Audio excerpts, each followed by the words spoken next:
I'm going to tell you a little bit about myself. So I am wrapping up my master's degree in engineering management over at Tech. This is just my second year in Michigan, so my second winter. This one went way better than the first, I will tell you that. I told my husband, I said I will never live anywhere where it's cold, and look where he brought me, to the coldest place that he could possibly bring me, so thank him for that. Yeah, that's about it about me. So let's talk about the problem space that I'm trying to solve. So today, over 2/3 of toys in STEM are marketed towards made for boys. They're not really focused on marketing towards girls. They're not inclusive of a girl's needs and how they learn. They have no reusability, and they have no function. So this overall decreases the level of satisfaction that they're getting from the STEM activity, and is also driving them away from STEM.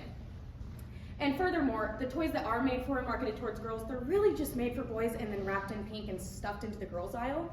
At STEMPOWER, we're not saying that pink and princess is bad. We just want girls to be able to build their own castles too. The problem is clear. At a young age, 78% of girls are getting driven out of STEM because of the inclusivity in the STEM market. In order to get more women in the boardroom, we have to start with little girls in the playroom. So let's talk about my solution.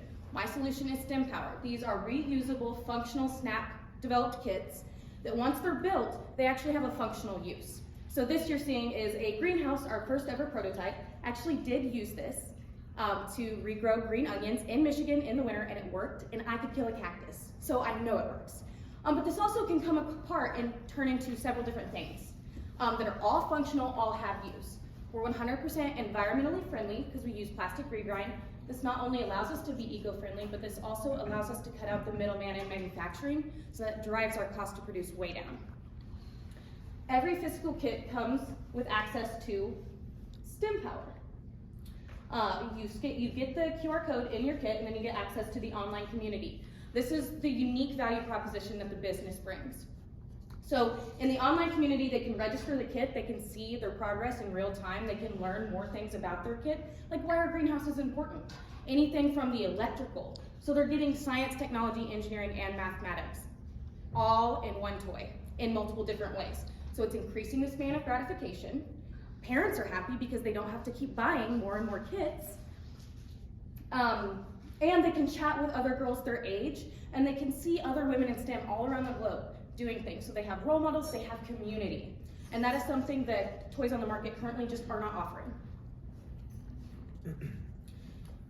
There's a huge target market for this. I'm not gonna go too much into financials unless you have specific questions about it. But just by targeting about 5,000 kits per month, which is under 2% utilization of the overall market rate, or target market, we're able to generate about $1.5 to $1.9 million in revenue in the first year. Not only am I going to use social media to market this product, but I've also already begun partnering with local STEM educational organizations. I work really closely with CAPE. I believe you're Keweenaw Learning Center? Nope, she was sitting next to you then, maybe? They're one on my list. But there's global organizations, but there's also local organizations, and that'll allow me to gain a foothold in the educational community and further push the brand and the product and gain some educational credibility for long-term sustainability. Some major milestones. So right now I'm working on the first kit revisions. I apologize, I really wanted to bring in some of the kits, but they're really, really ugly because I'm using a really cheap 3D printer. However, I did just win the NVC competition this year, and that's gonna help me fund my own 3D printing and finalize the back end of my software. The whole UI of the software is already completed, so I just need to finalize the back end for that, launch a crowdfunding campaign that I'm targeting for October, and I really want to be in first production runs after receiving tooling quotes in the first quarter of 2024. So a little bit more about me and why this is important to me. So I grew up in foster care. I moved from different homes all my life, and all of the families were a little bit different, but there was one constant. I was always told, no, you can't. No, I can't get an education. No, I cannot succeed, and no, I definitely cannot be an engineer, which I showed them. And so I started STEMPOWER because I was once a little girl that really could have used a yes you can. And when I do pitch competitions, I usually wrap it up by saying, what will you be? Will you be a no you can't today, or will you be a yes you can? Well, today I'm asking you to say yes you can, because I believe that STEMPOWER is our future because they are our future. Thank you. I'm curious if you've tried to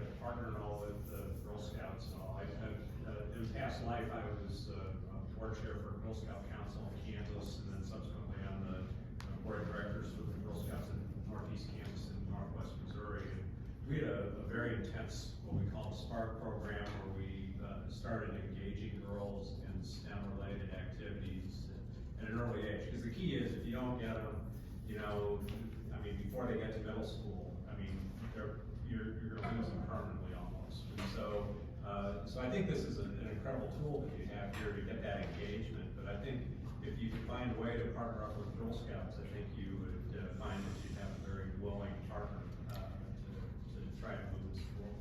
Yeah, it's funny you mentioned that. I'm actually from Missouri and moved up here to Michigan.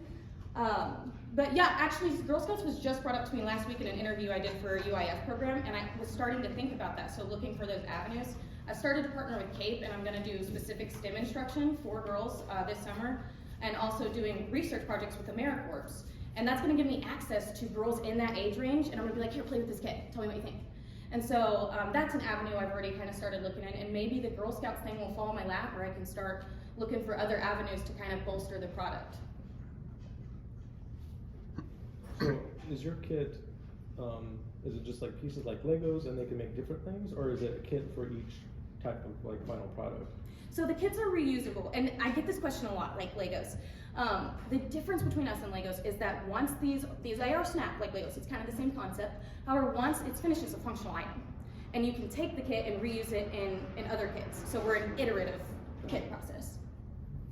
So like Lincoln Logs, well, parents might love it at first because they don't have to buy many, but then the room is, you ever step on a Lego? Yeah. These don't hurt as bad. So that goes back to the early in your pitch, you talked about, is that a difference in how young children, girls and boys see things? Is that Legos, boys are good one and done, and then the girls want something they can use afterwards? Is that part of the process here? So this is more, that's a great question. So this was not studied in how girls learn like brain-wise or anything like that. However, it is true that girls are deterred from toys that do not have reusability.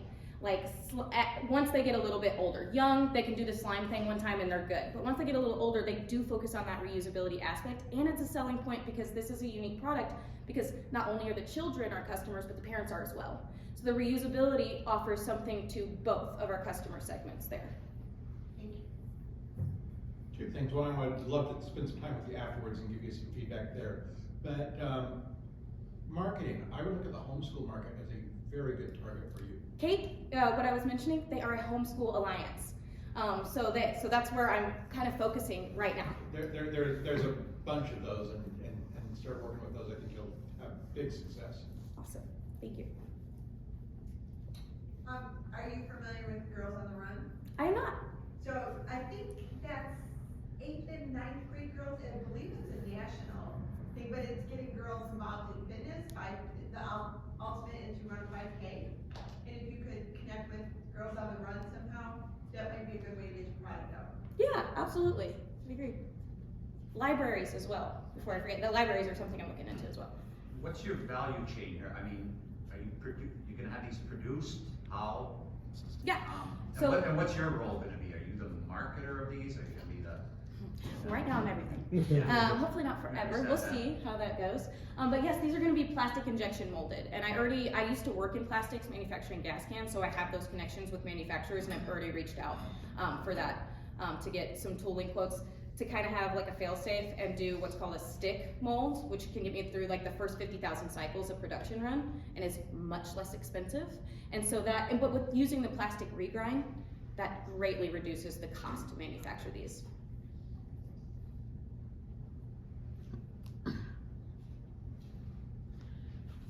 Side note, like the homeschooling, as a grandparent, I always ask my daughter, okay, what am I supposed to get the kid this time? And she always sends me a link to a STEM toy on Amazon. So somehow making that link with grandparents would be awesome, to just have that connection of these are educational, reusable, experiential types of things, because those are what grandparents look for. Not, because I am totally against a bunch of junk toys, but side note. Yeah, awesome, thank you. And yay, Missouri. No, you mentioned something about NVC, like you, what was that? So that's the New Venture Challenge that's hosted by CMU. Every year they put it on. They have some fabulous prizes. This year I think there were 40 contestants, and then they have 3 categories, which is Main Street, which is your local small businesses. They have social mission, which is what I went for, and then they have high tech, high growth. First place prize is $10,000 in those categories. This year I won first place in my social mission category, and then first place overall, which was a surprise this year, for another $10,000. So that is all going to be used. That's how I'm going to get that 3D printer. To put all into the business and kind of get this off the ground. That's why I have a pretty aggressive timeline for getting these out into the world. So I was curious about the next kit, so greenhouse, what other types of functional use products? I'm just curious. Yeah, so the greenhouse kit can turn into a human anatomy, like skeletal type of thing, with anatomy plushies to learn correct anatomy. And then once you get on the online platform, you learn a little bit more about the science and the technology behind the science in that. So you wouldn't get as much as the engineering, but you will still get those components. But what we try to do is, so we have the greenhouse and then that, and then a mobile carousel, so you're getting more of the engineering there, and you're getting the science. So you're getting all of STEM in one reusable kit. And actually, you know what? I'm sorry, I could show you a little better how these snap together. So like these circular things on the top here, they're designed so that they snap fit together to create actual circles and build onto the other components of each piece. Yes, sir. How about what are you looking to have these retail for? $27.99. Okay. Still not sure on the subscription model for the mobile application. I'd like to get away from a subscription because when I was doing customer discovery, parents will pay so much more, but they will not pay a subscription. That is where they draw the line. So maybe a $1 one-time fee to just help with the security, because obviously this needs to be very secure because young children are going to be using it.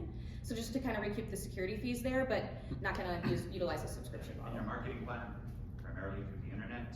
Primarily social media, but also by utilizing some of these local and global organizations that are focused specifically on STEM or STEM aspects for girls, and that can gain us credibility in education. I was just gonna say, if you can keep your price point below 50, you'll still be fine. I know, I can see you're trying to go below 30, but everybody expects to pay a little bit more all the time. And then, following up on Kevin's question, so are you going to market it through Etsy, Amazon? What's the plan? So I currently have my own website, so I'm primarily e-commerce at first. The end goal would be to be direct to consumer, because just getting the word out there, that helps you cut down on marketing, because I know that, like, specifically with my child, we're walking through Walmart and I cannot even go near the toy section. You know, so just having that kind of direct to consumer with big box retailers, building those relationships. So primarily e-commerce, secondary e-commerce like Amazon, because that's just the simplest one to scale moving forward, and then eventually direct to consumer, hopefully. So on the box it'll say like how to get to the app and whatnot. Yeah, and actually, one thing that I didn't mention about the online platform is that the girls are really involved with the design process of the kits. Right now I'm running a competition. We want a STEM girl to go on the box, and the girls are in a competition to design that. That's awesome. Yeah. So just about direct to consumer, children's museums, and they often have the gift shops. I just thought maybe that would be a great place for those to be. That would actually be, yeah, that's fantastic. I did not think about There's that. one Marquette, I think, at Yep, Children's there's- Museum. Yeah, the children's museum over there. Mhm. That is fantastic, because then you're kind of localizing your customer target market right there. That's great. I didn't think about that. Good idea. Any other questions? This is my favorite part, guys. So I guess, what are you actually gonna be doing to distinguish this as a girl's product? Like what's stopping like someone from getting the male child? Right, so this is not meant to be exclusionary. It's really not, but it is focused on marketing towards girls. So the reason why this is different is that we're using our customer discovery to actually include the voices of our customer target market. And so that's gonna shine out in just the interest that we're trying to target, and we're gonna incorporate that in our actual product. And I do wanna get away from just wrapping it in pink, but we're gonna have STEM girl on it, and it's gonna say on there, you know, this is STEM for girls, and it'll have like an info on the back for that. So you pick something to catch the eye, and then the info on the back, really. But no, I would never say like, oh, you cannot buy this for your little boys. But it's just their voices are not going to be currently in the customer discovery segment, because this is focused towards girls. Eventually, I'd love to extend something, you know, further and beyond with that, and STEM family, things like that. But right now, the focus is. Yeah, if this goes, I see international potential for this, because as you get into the Asian markets, Asian parents, Asian American parents, they really look for that educational component in toys. And if you ever saw Lego advertisements in Asia versus Lego advertisements here, you'll know the difference, right? Lego advertisements here are entertain your child. Lego advertisements in Asia are build your child's creativity and learning. So, something to think about. You might have global potential. Awesome, thank you. Good. Good job. Any other questions? Okay, thank you.